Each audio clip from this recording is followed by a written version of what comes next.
your daily dose of sports and fun. This is the Morning Drive Podcast from Double T 97.3, presented by Cantex Roofing and Construction. I'm Mike Hebert, owner of Cantex Roofing and Construction. Every day is game day, and we'll get it right when it comes to your roofing, construction, windows, and mirrors. Call Cantex Roofing and Construction today. Together, we are one serving you. I feel like this month has flown by. I mean, just, whew. I mean, feels like it's been on a train, just out of control. Okay. I missed this last night, and I meant to, I'd sent myself an email on this, and then I ignored it, or I forgot about it. Didn't really ignore it, because if you ignore something, that means you are knowingly not paying attention, right? I just forgot about it. Thank you. But the strawberry moon last night. Did you see that last night, Jeff? Did you go outside and take a look at the strawberry moon as it was coming up? No. Jamie, I'm assuming you did not. I did not. Did not. Yeah. So if you took a picture of the strawberry moon last night, at your locale, and you want to post that, you can do that on the Double T 97.3 mobile app. I heard the storm rolling in and said, I'm staying inside today.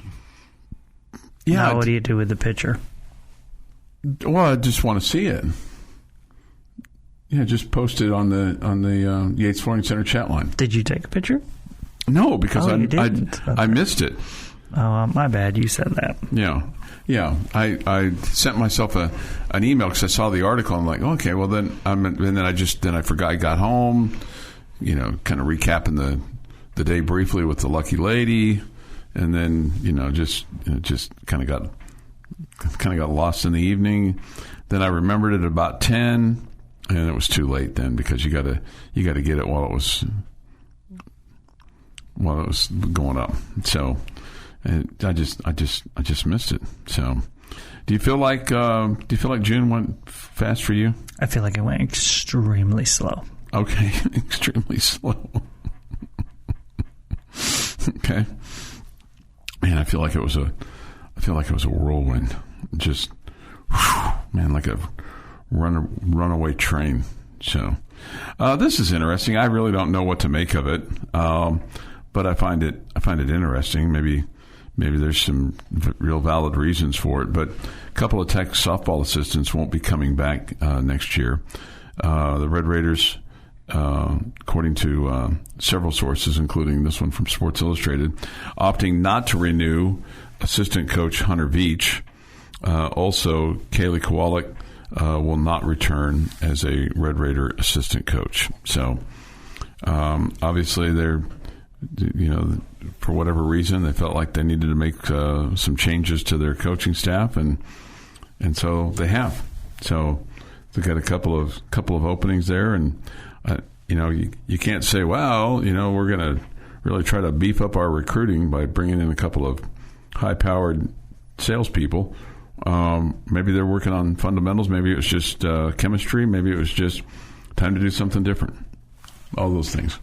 Could be any one of them. Obviously, you're a really, really good team. Mm-hmm. I can't imagine that there was too much that you wanted to tweak, right? Right. Yeah. I guess in that championship series, your defense let you down. Mm-hmm.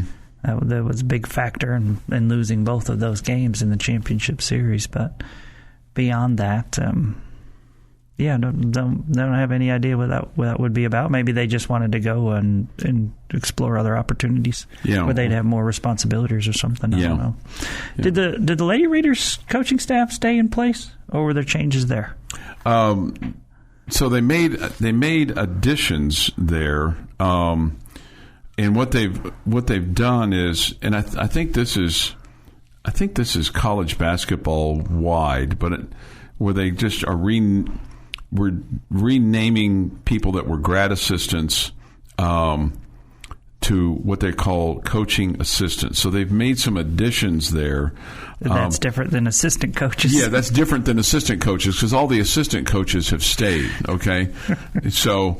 Yeah, so the coaching assistant coaches and coaching assistants are different. Yeah, red, orange, red. These are the crayons we've been dealing with all of our lives. So they've added some people, like a guy by the name of Jackson Davis. He comes in from North Texas's basketball program, where he was a student manager for the last 4 years, and then so 1 year. He's now a coaching assistant. He's now a coaching assistant. Caden Clevenger, who was a grad assistant last year for the Lady Raiders, he is now a coaching assistant. Okay. Then they've also hired some others, but the core staff of assistants that stayed the same. That stayed the same. Oh, that's good. Yeah, that stayed the same. So is this just different titles than like the? Yeah, so there's different titles, and I think what that allows them to do as well is do some different things on according to this release that was put out by Texas Tech. The NCAA passed a new rule earlier this summer allowing all full-time staff members to coach student athletes directly, along with being practice players.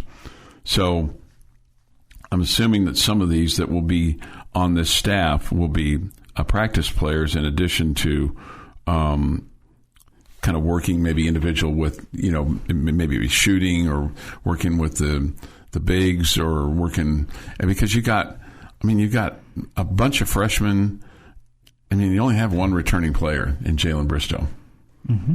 So, you got to. Well, that's not everybody in the country. No, it's not everybody in the country. It's just that. But you said it's a countrywide. But this thing called coaching assistants is a NCAA rule, which, and I'm assuming that allows them to be paid a little bit more, or paid, and be elevated a little bit in what you can and can't do, because. Well, good. So and so it's sometimes the grad assistants would be involved in breaking down film, breaking down opponents' film, scouting reports. Variety of things, and generally the GAs, at least on Coach Gerlich's staff, kind of work directly with one assistant. So when this assistant, when he needs something or she needs something, they're working with that specific graduate assistant. Okay, kind of like their aide, so to speak, their clerk if you're a lawyer, their assistant if you're a doctor or something along those lines. Intern if you're in Jamie's role, like your interns, they do a lot of extra work, right?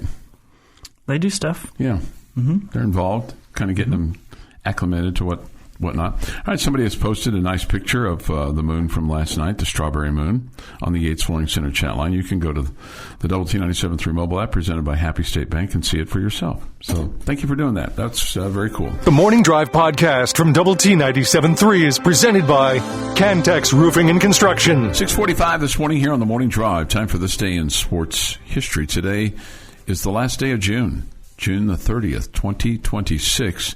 With this day in sports history, here is Jeff McGuire. Going to start us off in 1908, because at 41 years, 3 months, future Baseball Hall of Fame pitcher Cy Young becomes the oldest player to record a third career no-hitter as the Boston Red Sox beat the New York Highlanders 8-0. Well, in 1908, I mean, how many guys had really even thrown a no-hitter? I don't know. But he's still the oldest to have a third one. Right. No, I got it. I mean, at one point he was probably 22 years old and he was the oldest one to, I am not going to speculate on the greatness that was or isn't Cy Young. I got you. Okay. Proceed, please. 1962.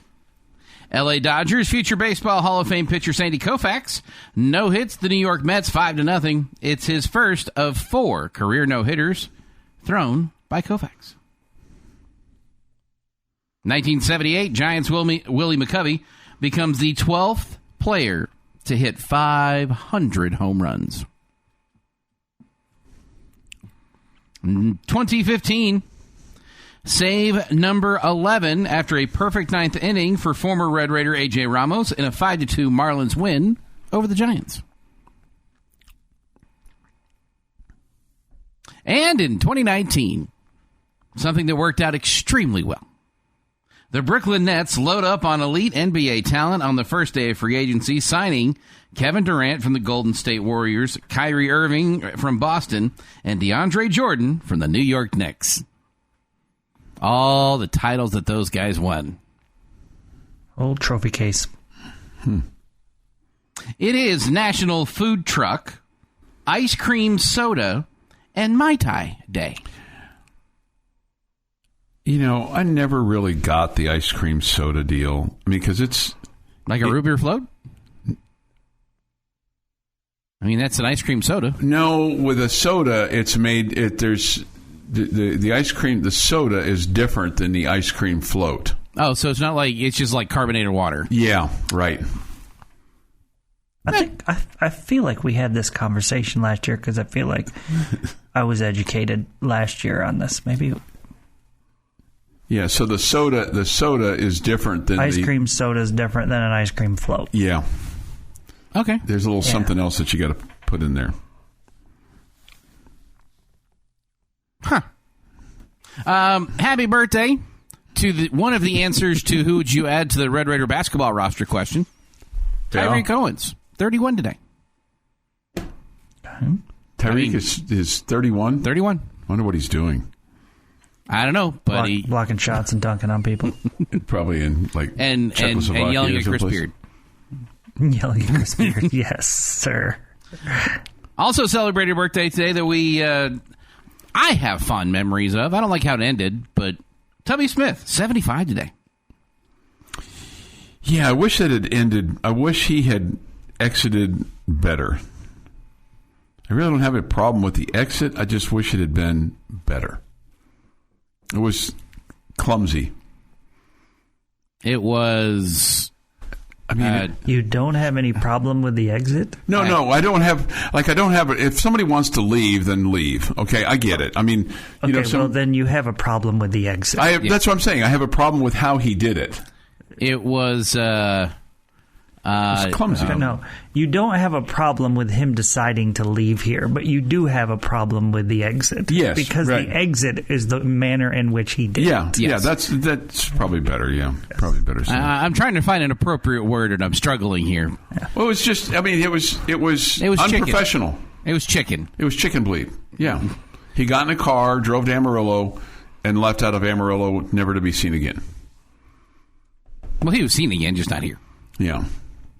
But you don't get the players that you had on the first run without him. No question. You don't get back to playing relevant baskell around here without him. Seemed like a good dude when he was here. Yeah, yes. I mean that's the thing that's sad is that he turned tail and ran when if he'd have just said, "Hey, it's kind of like anything, when you quit your job, go see your boss and say, I really have enjoyed working with you, but I have an opportunity to go work somewhere else. Here's my notification that I'm leaving your employee. Just make it quick. Yeah. Make it quick. Yeah. They don't want long explanations. Right. Yeah, just... They just want the conversation to be over. They don't or you don't? They just want the conversation to be over. No, I think, right. Just get in and get out. I mean, I've had enough people quit on me to know that when they say to you, hey, can I see you for a second? And then they close the door. You might as well just say, okay, I've enjoyed your time here. Have a good luck to you, and we'll see you down the road. That's because that's what's coming. Hey, do you have a moment? Yeah. Considering I sit outside of Jamie's office, the number of people that have walked in there multiple times and say, I need a moment, that's not always true. Also celebrating a birthday today. A guy I would never want to be in a boxing ring with, even today. Mike Tyson turned 60. Yeah, I don't... He's 60? Just 60? 60, yes. Wow. Michael Phelps, 41. A.J. Brown, 29. Miles Austin, 46. And Chan Ho Park is 53. 60. Yeah, I still don't want to get in the ring. No. Oh, no. I'm completely with you. I don't want to take a punch from him at all. I don't want to take a punch from anybody, to be quite honest with you. Yeah, that's I don't want to be in the neighborhood of a punch he throws. It feels like he should be a little older than that, but maybe not. And on this day, 1953, workers at the Chevrolet plant in Flint, Michigan, watched the very first completed Corvette, a two-seated sports car that would become an American icon, roll off the assembly line. It was one of just 300 Corvettes made that year. Sales were lackluster in the beginning, and GM considered discontinuing the line. However, rival company Ford had introduced the two-seater Thunderbird around the same time, and GM did not want to see it bowing down to their competition. Another critical development in the Corvette's survival came 2 years later in 1955, when it was equipped with a more powerful V8 engine.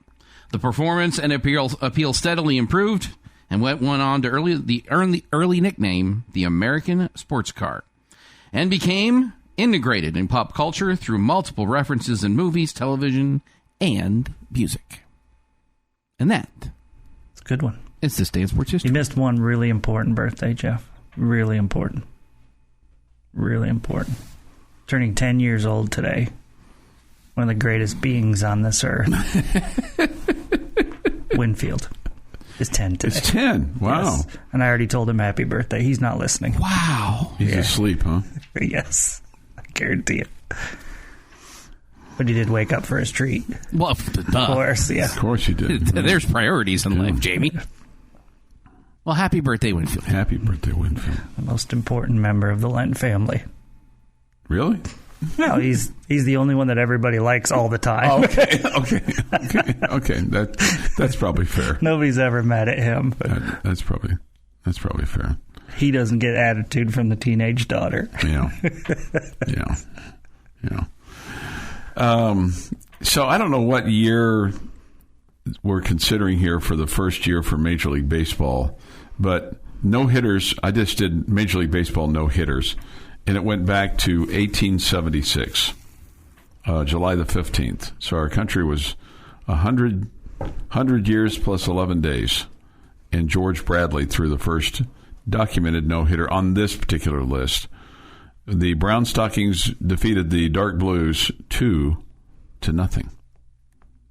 Okay.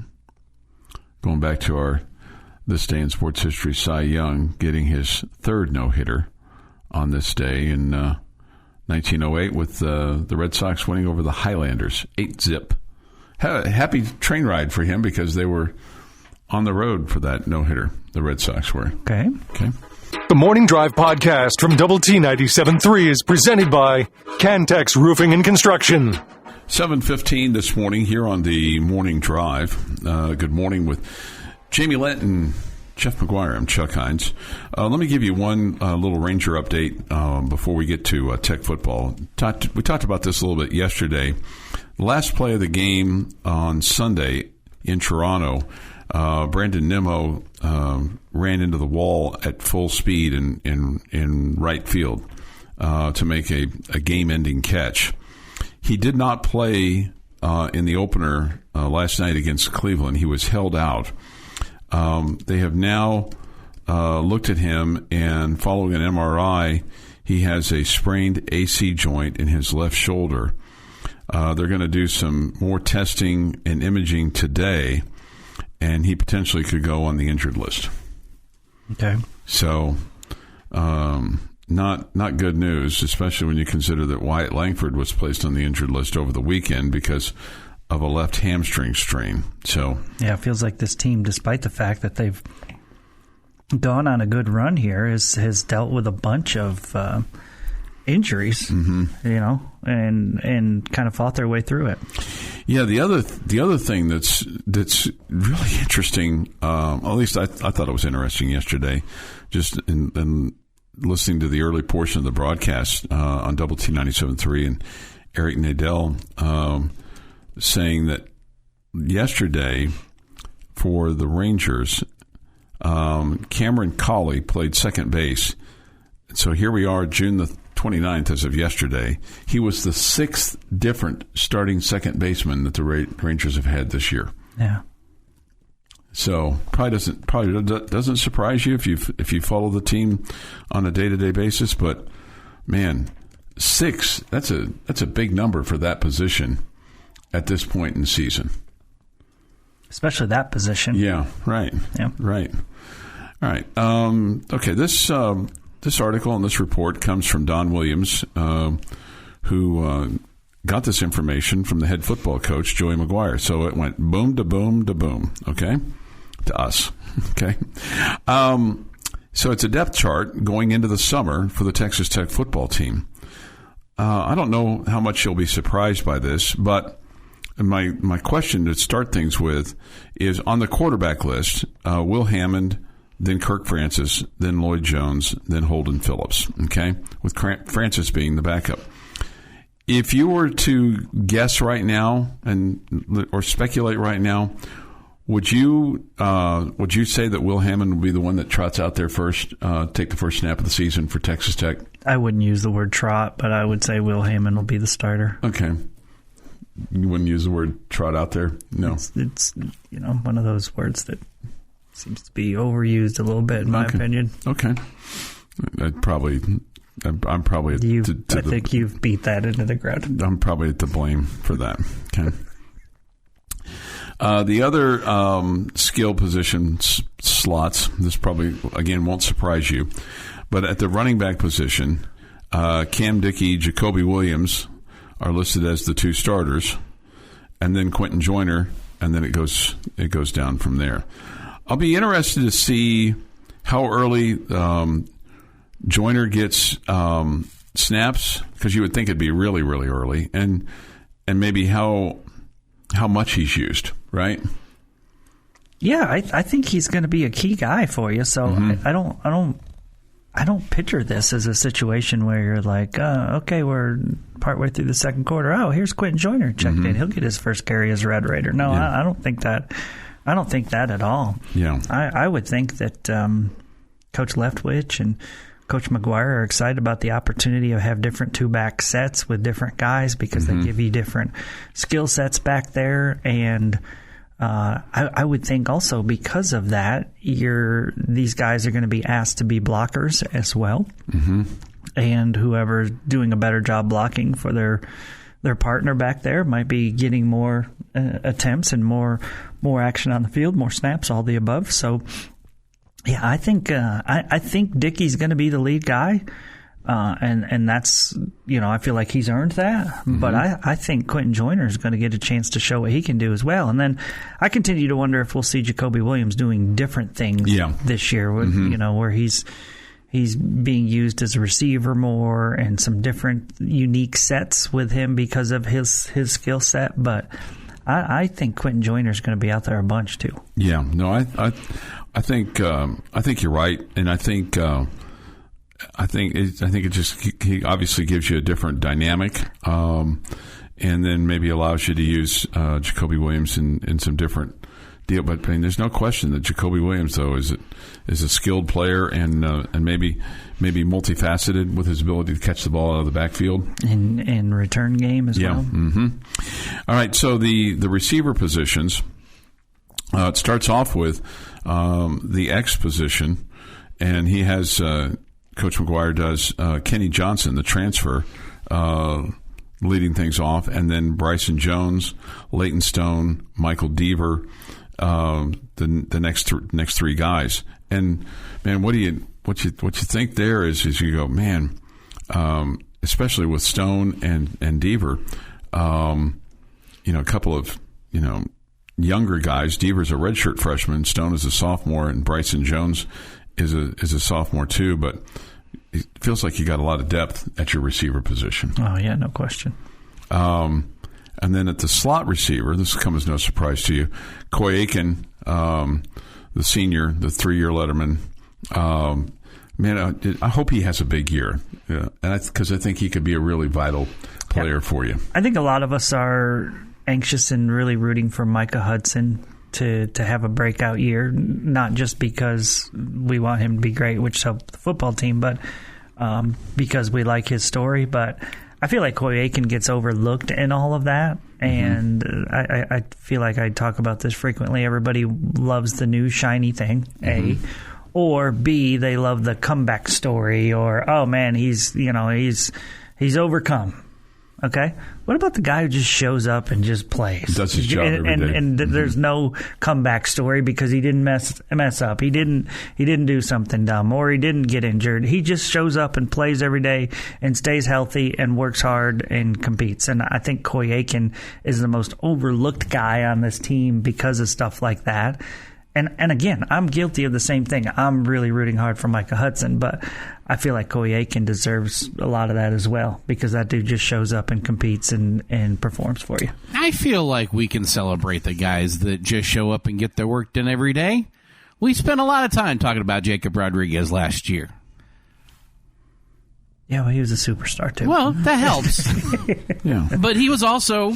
He wasn't flashy with regards to, off the field antics or anything. He was a lunch pail, bringing his hard hat to work kind of guy. Yeah, but I mean, Coy Aiken is he is a just put your head down and go to work kind of guy. Yeah. Yeah. Behind him, Jalen Jones, and then the freshman from Friendship, Chase Campbell. At the wide receiver Z position, that's where Micah Hudson is. He's number 1 on the depth chart, and then behind him, Dante Lee and Malcolm Simmons. So those guys are both transfers. So it'll be interesting to see what they can do for you, in addition to what Hudson hopefully can do for you, and be a big factor. Which position was Johnson listed at? Kenny Johnson? The X position. X, okay. Yeah. All right. Yeah. And then we'll get to more of this, whether it's the offensive line, including the tight ends, and then the defense as well. We'll do that a little after 8, but Jamie's question of the day is next here this morning on the Morning Drive. We've got plenty of time to talk position groups and depth charts and names and all that kind of stuff, but the biggest thing for me, more than anything else, certainly on the offensive side of things, it's just the familiarity of names and players who are coming back from last year or maybe previous years, where you just feel like, okay, their growth and their depth and their just ability continues to thrive for you. Your daily dose of sports and fun. This is the Morning Drive Podcast from Double T 97.3, presented by Cantex Roofing and Construction. Jamie's question of the day on Double T 97.3 is brought to you by Connecticut of West Texas. All right, very simple question. Okay. What makes a successful season for Texas Tech football? Man. What has to happen for it to be successful? Boy, there's so many different ways that you can look at this. And maybe I'm making it harder than it's going to be, because Jeff's like, he's ready to pounce. I bet. I haven't even looked at him yet, but I bet he's ready to pounce. Okay, so my first thought was making the Big 12 championship game, because I think that in and of itself is a success. But based on what you did last year, you won it. So you want to top what you did last year. I will say winning the Big 12 championship and winning a college football playoff game going into this season with what you have spent on this roster and the anticipation that you have, you've got to win the conference and win at least a playoff game. I don't know that I could have said it better.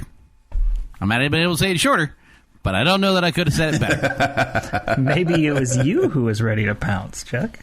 Well, it was you. Yeah, I was just going to say. According to Jeff. All right. I am only going to disagree slightly. You absolutely cannot not win the Big 12 championship. This conference has been against you. This conference has not backed you. This conference has made you out to be the villain. Mm-hmm. These people are not your friends. They are your enemies. And you cannot not win the Big 12 championship this year.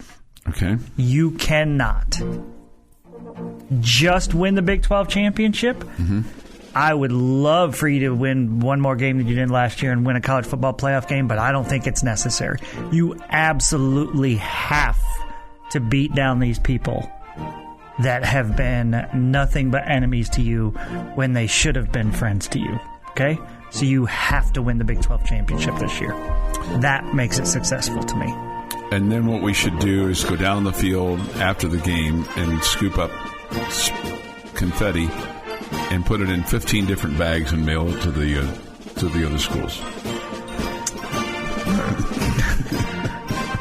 I'll scoop it up and keep it for myself, but okay. Like I did last year. I know, right? Made some really cool Christmas ornaments with it. That's cool. Yeah. That would be a cool Christmas. Just a clear plastic ornament with the... That'd be cool. Yeah. That'd be very cool. Yeah. 7:35. That was really good, Jeff. Putting some marching music and stuff underneath that. I just... If there's ever a year where you have to win this championship, you have to win it this year. I almost feel like you have to go undefeated in conference play. But I'll allow a slip up. As long as you win the Big 12 championship, it makes it okay. But you have to win it this year, or it is a major, major failure. Major failure. That's a lot of pressure. You go into play in the Alamo Bowl or I don't know which one you know what? That shows where we are. I don't even know which one you go to if you're not in the playoff anymore. Yeah. That's right outside. I don't even know because I don't care. For this team, this program, right now, and this conference, we should be in the playoff every year, right? As things sit right now. I don't even want to know. See, and that's why. And I hate that because I've always been a guy who appreciates bowl games. And see, that's why I think it should be a 24-team college football playoff and do away with some of these meaningless bowl games. You don't have to do away with them. You make them part of the... Yeah, make it part of the playoff. Part of the playoff. That's fine. Yeah, I'm fine with that. But then you'll be upset because it'll be the round of 24 at the Alamo Bowl. And you're like, why are they calling it the Alamo Bowl? Why don't they just say the round of 24? You'll be upset by that. You're probably right. You're probably right. He will not choose joy. Yeah. Choose joy. Right. You will not. You will choose to be annoyed by that. You're right. Yeah. You're probably right. The round of 20, it's kind of like the Women's College World Series of softball. Just call it the World Series of softball. Yeah. We know they're women. We know they're men. Yeah. Men's college. The Men's College World Series from Omaha. Well, we know that. It's the World Series. And I am not for like, hey, let's win a championship like you mentioned and scoop up the stuff and mail it to everybody. I just want Joey Maguire to walk around with a big smug look on his face. Like, you know what I want to say to you right now, and you know what I can say to you right now. But I don't need to. I don't have to. Yeah, I don't need to. Yeah. I agree with JL. Destroy the Big 12, salt their lands, and burn their cities. And for the first time ever, I am totally fine with us running up the score. Okay. In games. We can't use the burn the boats thing, though. Can't use that. We've burned the boats. We burned the boats. In the history of Jamie Lent, how many times do you think I have ever quoted or agreed with something or been a fan of something that Chris Beard did? Zero. Yeah. Okay. Zero. So yeah, that's what I'm saying. I guarantee I'm not going to be burning the boats, spouting anything he spouts. Yeah, burn the boats, all those things. Yeah, trot out there. Well, you're a fan of Coach Kingsbury, but I guess I've ruined that for you. Trot out there with the quarterback. It's kind of been run into the ground a lot. Yeah, I know. But I probably have things that I say too much too. I thought it was kind of a retro kind of thing. You know who he is when he trots out there. One of the classic lines of all time from Coach Kingsbury. Who's going to start a quarterback? You'll know who he is when he trots out there. You like that one better, or which arm? One of them. One of them. Yeah. Which arm, Coach? One of them. I think Coach Kingsbury's best line is when he was goofing on you for wearing flip flops. But right. Well, I knew that. That was a special day. It was like Labor Day. It's a special day, and he's like jacking with me because usually I'm Natalie attired. But he was giving me a hard time for wearing the flip-flops and the shorts. This is the Morning Drive Podcast from Double T 97.3, presented by Cantex Roofing and Construction. Hey, good morning, and welcome to Hour 3 of the Morning Drive here on Lubbock Sports Station, Double T 97.3 and Double T 97.3.com. Yours on television, too, on Fox 34 News Now. We come to you, Jamie, Jeff, and I, from the First United Bank studio. Thoughts, comments, Yates Flooring Center chat line, Visual Edge IT hotline, 806-771-0973. That's the phone number to call us. This from the Yates Flooring Center chat line from our friend Centex Hank.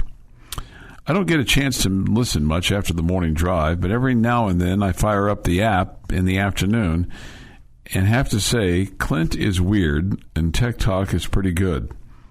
Okay. Okay. Clint is weird and Tech Talk is pretty good. Yeah, they're pretty good. Yeah. I told him I agreed with both of the comments. Yeah. Mm-hmm. Clint is definitely weird. Clint is weird. Well, we all have a little Abby Normal in us, I think, from time to time. So we'll have baseball on the air for you tonight, a shortened edition of that fine program, Tech Talk, from 3 to 5. We should set up a little outdoor area in the backyard for them when they're off early, and have folks come over and listen in the backyard to them. Listen to Clinton, Mike Gustafson pontificate. Have at it, Chuck. I'll allow you to set that up. Put up a speaker back there, and maybe grill some dogs and put some chili on it, and have some chili dogs and things like that. My neighbors have been doing that from time to time. They'll have like a little neighborhood concert, and neighborhood concert. Yeah, they'll have like a little setup on their street, right across from us, and somebody will come in and play some live music, and people sit around their lawn chairs and drink some beers and cold iced tea or Coca-Colas or whatnot. And can you hear the music inside your home? Cannot hear it inside our house. No. Okay. But we've been invited to go. We've not done that. Why not? Oh, I don't know. I mean, it's the last time it was like a Sunday afternoon, and Sunday afternoons, that's, I just kind of like chillaxing, and not having even anybody. When there's no NFL on? That's, yeah. I go out in my backyard, get in the pool, listen to the Rangers, listen to some music. Just, sometimes it's just nice not to have anybody tugging on my cape. We're sorry, Superman. Yeah. We will do our best to refrain from tugging on your cape. Every once in a while. I just kind of like having a little Chuck time, I used to declare a Chuck Day, but I haven't done that. I haven't done that this summer yet. It's just Chuck Day. What does that mean? What is that? Chuck in bed by 5:30. Chuck in bed by 5:30. Considering dinner at the old folks' home is at 3:30. Man, if I listen, dude, I am still going at. I think I walked in the house about 7:00 last night after my workout. So, don't put me out to the pasture just yet. I still got gas in the tank. Okay, I'm not ready for the old folks' home yet. Okay. I don't really ever want to go there. Of course, I don't think anybody ever does, but sometimes you end up there, unfortunately. Jeff, you really missed something really good while you were gone. Sorry. Yeah. I did. Go see a man about a horse. Chuck says that he doesn't like it when people tug on his cape. Every once in a while, just don't want people tugging on my cape, Superman. That's because Chuck hasn't seen Incredibles. And has not learned the rule of no capes. I have seen The Incredibles with the Phenoms. Is that rule number 13? No, that should be rule number 1. Don't tug on my cape. No capes. Alan says this, Chuck, thanks for the Abby Normal reference. You're welcome. Chuck should now also be looking for his super suit, but Steven says this, just Clint is weird. He should listen more often. Yeah, we got a lot of weirdos here. There's no question. We're all a little, off kilter just a little bit from time to time. We're a petri dish of folks that probably should be cooped up somewhere, locked up somewhere. Maybe would be the better. I don't look at any of us and see normalcy in any of us. Yeah, you're probably right about that.